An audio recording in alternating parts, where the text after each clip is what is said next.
में रह रहे अवैध घुसपैठियों के खिलाफ चल रहे ऑपरेशन का असर अब पड़ोसी देश यानी बांग्लादेश में साफ तौर पर दिखने लगा है। सीमा पर भारत की बढ़ती सख्ती के बीच बांग्लादेश ने भारत से सटे अपने 11 सीमावर्ती जिलों में सुरक्षा व्यवस्था को मजबूत किया है और अंसार बीडीपी के जवानों की वहां पर तैनाती शुरू कर दी है। वहीं पश्चिम बंगाल सरकार का दावा है कि राज्य के जरिए अभी तक करीब 4800 से ज्यादा बांग्लादेशियों को वापस भेजा जा चुका है, जबकि 836 लोग अभी भी होल्डिंग सेंटर्स में मौजूद हैं, जिन्हें जल्द ही वापस भेजने की प्रक्रिया पूरी कर ली जाएगी। रिपोर्ट्स तो यह भी है कि भारत में अवैध घुसपैठियों के खिलाफ जो लगातार कार्रवाई चल रही है, उस कार्रवाई के मद्देनजर सीमा पर दबाव बढ़ा है। इसी को देखते हुए बांग्लादेश ने अपने सुरक्षा तंत्र को और मजबूत करने का फैसला किया है। भारत से लगने वाले चपैन, नवाबगंज, नौगांव, जयपुरहाट, जशोर, जेनाइदा, सतखिरा, ठाकुरगांव, दिनाजपुर, सिलहट, जमालपुर और खगराछारी जैसे जिलों में अंसार बीडीपी के सदस्यों को बड़े पैमाने पर तैनात किया गया है। बांग्लादेश के अधिकारी बता रहे हैं कि यह तैनाती 2025 में जो बीजेपी की तैनाती हुई थी या फिर बीजेपी और अंसार बीडीपी के बीच जो समझौता हुआ, उसके तहत की जा रही है। इस समझौते का मकसद है सीमा प्रबंधन को मजबूत करना, सुरक्षा अभियानों में बेहतर समन्वय स्थापित करना और किसी भी आपात स्थिति में तेजी से प्रतिक्रिया देना। इसके अलावा अंसार बटालियन के अतिरिक्त जवानों को भी स्टैंड बाई मोड पर रखा गया है ताकि जरूरत पड़ती है तो उन्हें तुरंत सीमा पर भेजा जा सके। और यह सब ऐसे समय में हो रहा है जब भारत की तरफ से लगातार घुसपैठियों को वापस उनके देश में खदेड़ा जा रहा है। पश्चिम बंगाल सरकार के मुताबिक राज्य के विभिन्न जिलों में जो होल्डिंग सेंटर्स बनाए गए हैं, उनके माध्यम से ऐसे लोगों की पहचान की जा रही है जो नागरिकता संशोधन कानून के दायरे में नहीं आते या फिर जिनके दस्तावेज वैध नहीं है। सरकार का यह भी दावा है कि अब तक करीब 4800 बांग्लादेशी नागरिकों को सीमा पार यानी बांग्लादेश में वापस भेजा जा चुका है।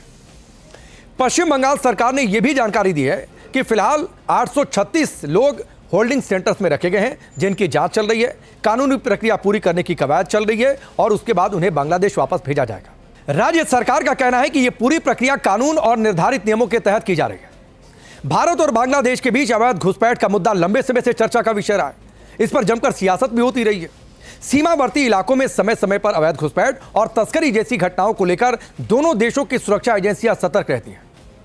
हाल ही के दिनों में भारत की ओर से अवैध प्रवासियों के खिलाफ कार्रवाई तेज हुई है और उसके बाद इस मुद्दे ने एक बार फिर से रफ्तार पकड़ ली है। यह सरकार के बड़े एजेंडे में भी है कि पश्चिम बंगाल को घुसपैठियों से मुक्त कर देना है। फिलहाल भारत की ओर से सख्त कार्रवाई हो रही है और उसके बाद बांग्लादेश द्वारा सीमावर्ती जिलों में सुरक्षा बढ़ाई गई है।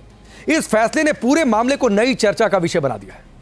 आने वाले दिनों में अब यह देखना दिलचस्प होगा कि दोनों देशों के बीच सीमा प्रबंधन और अवैध घुसपैठियों के मुद्दे पर क्या नई रणनीति अपनाई जाती है और इसका जमीनी स्तर पर क्या असर देखने को मिलता है। बंगाल के कई राज्यों में होल्डिंग सेंटर्स बनाए गए, जहां पर जो अवैध नागरिक है उन्हें रखा जा रहा है। वो होल्डिंग सेंटर्स कैसे दिखते हैं, उनके अंदर कैसी सुरक्षा है, क्या इंतजाम किए गए हैं, इसको दिखाने के लिए हमारी सहयोगी पूजा मेहता की इस स्पेशल रिपोर्ट को आप देखिए।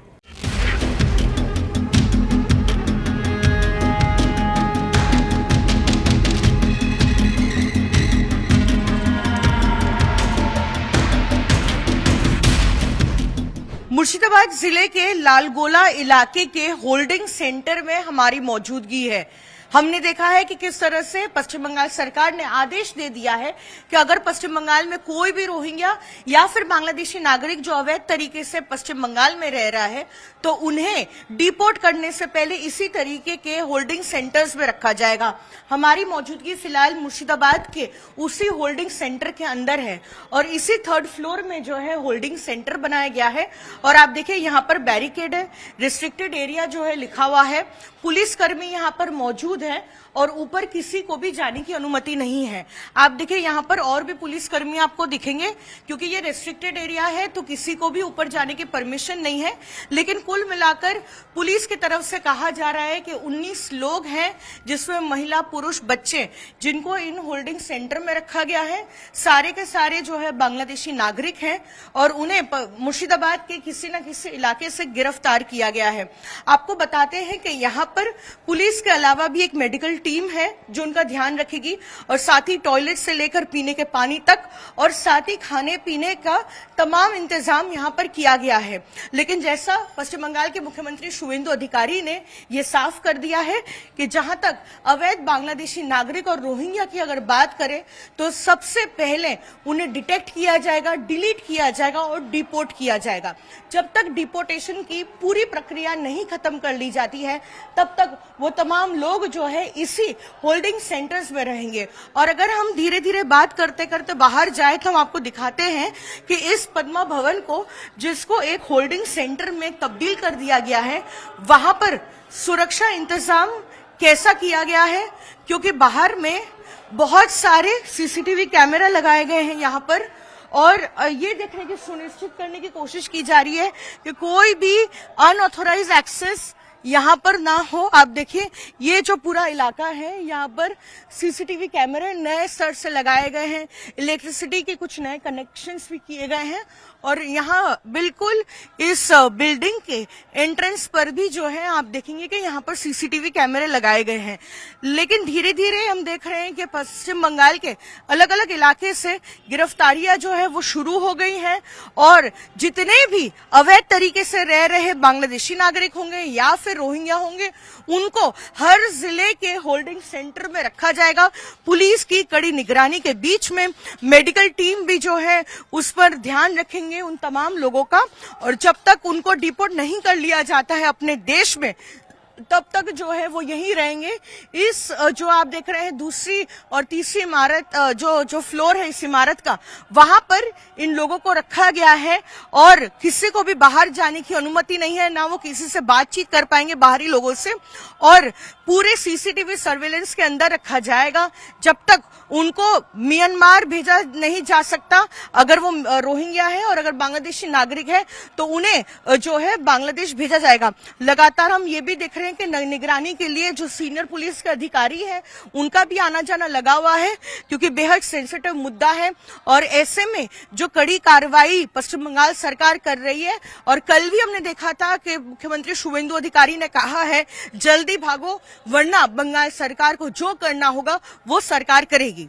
मुर्शिदाबाद से वीडियो जर्नलिस्ट कौशिक दे के साथ पूजा मेहता, टाइम्स नाउ नव भारत। मैडम आ रही है, मैडम आ रही है, मैडम आ रही है, अरे मैडम आ रही है, अरे बाबा मैडम आ रही है, मैडम आ रही है।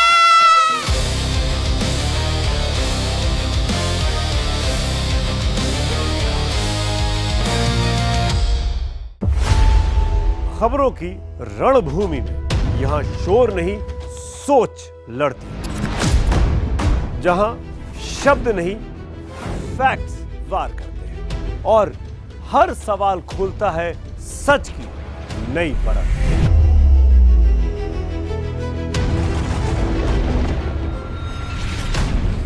चक्रव्यूह आपके अपने सुमित अवस्थी के साथ सोमवार से शुक्रवार शाम 6:57 पर टाइम्स नाउ नव भारत पर।